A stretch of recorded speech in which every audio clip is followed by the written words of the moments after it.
Hello and welcome. This is my review and opinions on Valkyria Chronicles 2, played and reviewed on PS Vita via PSP emulation. VC2, Valkyria Chronicles 2, takes place a few years after the events of Valkyria Chronicles 1, VC1. Trouble this time isn't a battle between two countries, but rather an internal conflict in Gallia. The leader of Gallia is a Darkson queen.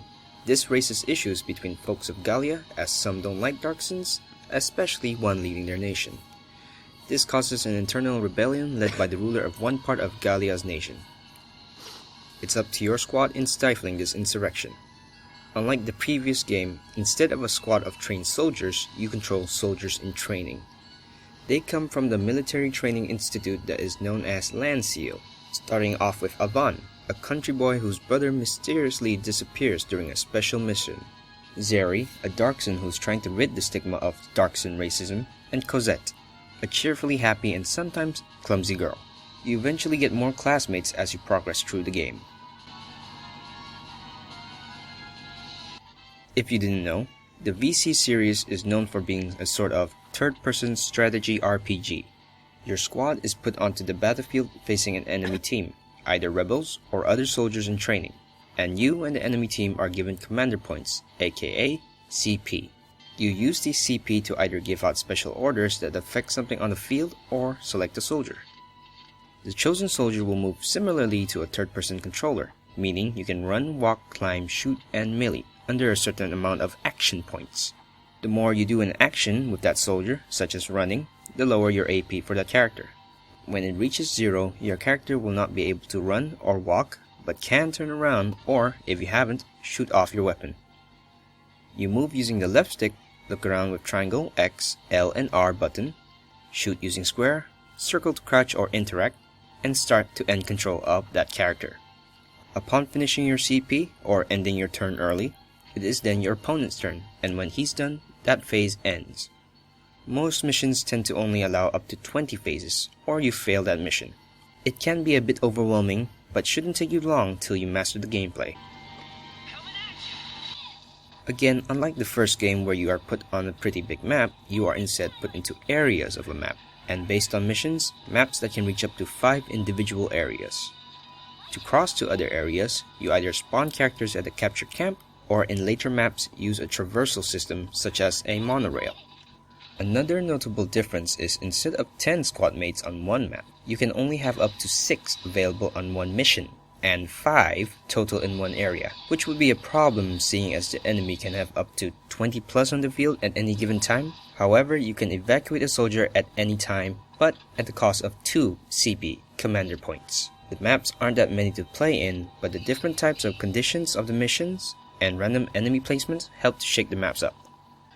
Story-wise, it was refreshing, as instead of the usual JRPG plot of saving the world, it's more about civil unrest in the country, racism themes, and filled to the brim with entertaining and at times memorable side stories. The only big gripes was the cliched twists and turns that aren't that hard to predict, certain characters getting anticlimactic and unsatisfying endings, and the story, when it gets tense in some moments, I didn't really feel anyone would die, as this game, unlike VC1, has no permadeath. Anyone who gets knocked down just gets sent to the hospital and recovers in 3 in-game days. Voice acting was another solid aspect of the story, as each of the characters, including NPCs, are voiced perfectly to their given personalities. Never did I complain about any of their performance. Because of the limitations of the PSP, the studio, instead of having 3D models, used 2D character portraits for cutscenes. While it initially looks cheap, the studio did a proper job using those cardboard cutouts and making them lively. Those 2D portraits having the right expression and the right animations really do make the scenes interesting to watch. The soundtrack also knocks it out of the park for the cutscenes and gameplay battles.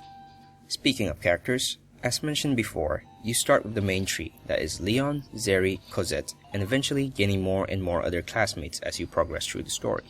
Because of this factor, they will always take 3 spots in any of the squad groups you make, which is up to 20 members. As you progress through the story, you'll also lose a few more squad spots as you gain key characters important to the story. Despite this, I never had any problems coming up with a squad that was built to my specifications and liking. While I'm talking about squad building, I feel the need to mention that my least used class type were the new melee soldiers. Most times in the game, soldiers with gun tend to be the better option on the field than a person swinging a sword. Another solid aspect of the game are the small details. If you hadn't noticed, the game uses a watercolor anime-esque style for characters and environment.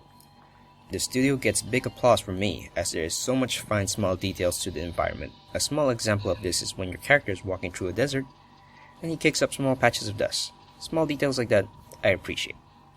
Besides environment details, some characters on the field react and say certain things regarding other classmates, via evacuating the downed character, or working together shooting down an enemy. This makes the whole squad actually feel like living beings. Although the game seems complex, it's actually simple, especially in terms of progression. Instead of leveling up each squad mate, you level up their class.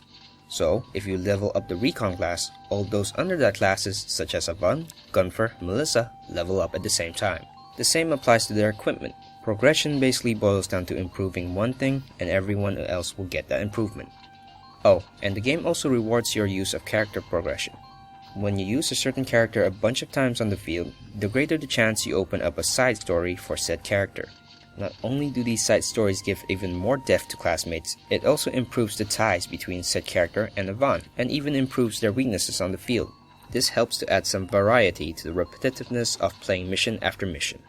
Other ways to break up the repetitiveness is as mentioned, progression via level ups and equipments, going to the store to grab up some new missions, stories, background information, and also new orders. Also to note, there is a plenty amount of variety missions, ranging from wiping out the enemy, seeking goods, escort missions, and point captures.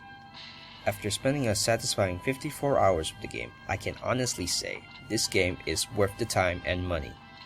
It's got great characters, interesting stories, fun missions to play through, and fits the platform it's on, as missions can take 10 minutes or 20 minutes, so it can be played off and on casually. All around, it's just a really great game that anyone who needs something new to play should get, or if they like strategy games, or third-person shooters in some manner.